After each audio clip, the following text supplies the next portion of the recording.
Welcome to the Deep Dive. We take your insights, your sources, and pull out the really important nuggets of knowledge.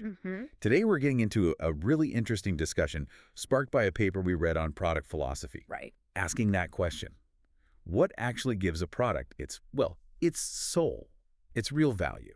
Yeah, and it draws this critical line, doesn't it, between just copying something Imitation. and genuine innovation. We'll use examples maybe like the Apple Vision Pro. Okay. But it's not really just about the tech. It's deeper. It's the thinking behind it, what makes something truly move forward, you know? So our mission for you today is to unpack what gives a product that lasting life and how its ability to upgrade, to get better, is tied to a certain way of thinking, a forward-looking way. So let's dig in. Let's do it. Okay, so the source material starts with this pretty bold idea, a product's soul. It's not just fluff. No, it's tangible. They say it lies in its upgrade space. More space, more value. What does that mean exactly, upgrade space? Well, think of it like this. A product you can keep building on, keep learning from, iterating, that's got way more long-term value than something static. You buy it, that's it. Okay. And this immediately shows the difference between real innovation and, the knockoffs, the copycat. Because they lack that soul. Exactly. They lack it because their design hits a ceiling right away. The ceiling is the original product they copied. There's no built-in way for them to truly evolve. They're kind of stuck. So products built purely on imitation, they're fundamentally limited from the get-go. No foundation for real growth. Precisely. And how does something like the Apple Vision Pro, with that big price tag, fit into this idea? Well, that's where it gets interesting. The source suggests that high price isn't just about the parts and tech inside it right now. It's a kind of bet. A bet on its massive potential upgrade space, a commitment that this thing will evolve. So you're investing in its future, not just the present device.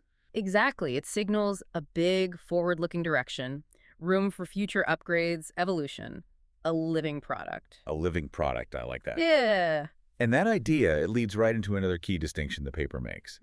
Between two different cultures of development, or really of progress. Experience culture versus scientific culture. Two ways of thinking. Let's start with experience culture. It's described as backward-looking, like almost stuck reacting. Yeah, that's a good way to put it.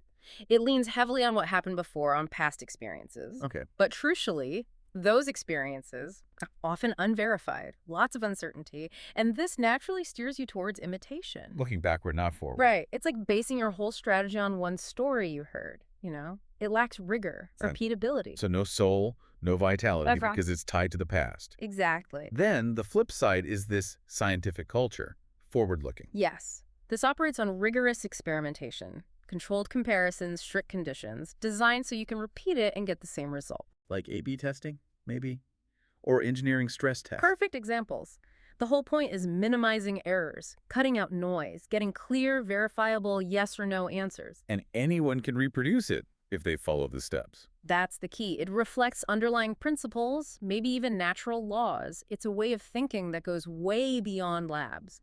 It applies right to making better products, solving problems. Which brings us to upgrading. The paper says upgrading is a key way this scientific culture actually develops. It needs some kind of consensus or foundation. What are we talking about there? Personal belief, shared understanding. It could be any of those. Personal, a team's shared baseline, even something broader like a national standard or a widely accepted scientific principle. Okay. Think about Apple's iOS upgrades. That's scientific thinking in action, built on a consensus about how the system works and how to improve it based on data. Right. Iterative improvements based on evidence. Exactly. And to guide that path, companies like Apple often use concept products. But these aren't just copies. Okay, now this part really clicked for me. Concept products. Tell us more. Why are these so different from imitation? Because they come from real innovation. They're driven by trying to solve new, harder problems or using new tech breakthroughs. Pushing the boundaries. Right. They raise the bar on the problems being solved. They embody an understanding of how things work, natural laws, scientific principles, and point towards the future. It's not about looking back at what someone else did. It's a manifestation of that scientific, forward-looking mindset. Precisely. And the source notes Apple often shows actual applications like the Vision Pro itself, rather than just abstract concepts. To show it in action, keep their edge. Yeah, it demonstrates that forward-looking approach, makes it tangible. Okay, so let's tie this all together. What's the main takeaway here? Well, we've seen how a product gets that soul, that real lasting value. It's not through copying. No. It's through that forward-looking scientific approach, embracing the potential to upgrade genuine innovation. And what's really useful, I think, is how this split experience culture versus scientific culture gives you a lens. Yeah, a powerful lens to evaluate not just products you buy, but how progress happens anywhere, in your work, your own projects. Which raises that final question for you, the listener.